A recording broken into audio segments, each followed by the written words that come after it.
Hello guys, এটা important topic মানে important এটা কথা লৈ পিনে এই ভিডিঅ'টো বনাইছোঁ। একচুৱেলি এতিয়া মায়ে মই মানে ভাত খাই আছিলোঁ হা, মা আৰু আমি অৰ্ডাৰ কৰি খাইছিলোঁ মানে ছাগলী মাংস। আমাৰ শিৱসাগৰৰ থলুৱাৰ পৰা ফেমাছ আমি মটন কাৰী অৰ্ডাৰ কৰি খাইছিলোঁ আৰু মটন কাৰীটো যোনটো পেকিং কৰি দিছে ডিবাটো মই আপোনালোকক দেখাম হা।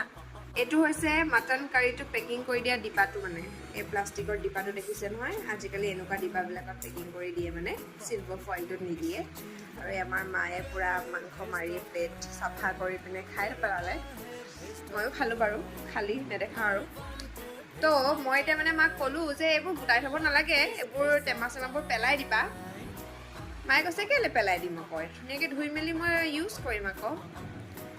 Assamese moms and their obsession with this temas. এতিয়া আপোনালোকেও কওক যে আপোনালোকৰ ঘৰটো মাবিলাকে এই কামটো কৰে নে নাই।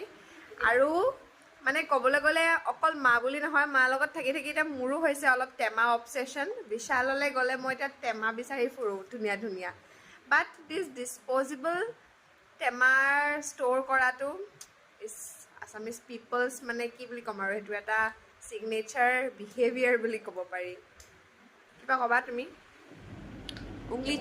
কেতিয়াবা কোৱাক কিবা দিবলৈ হ'লে টিফিন দিলে ঘূৰাই নিদিয়ে দূৰলে, সেইকাৰণে এইবোৰ পেকিং কৰি টিফিন দিলে যে মানুহে ঘূৰাই নিদিয়ে সেইকাৰণে বোলে এইকেইটা টেমা থৈ দিছে।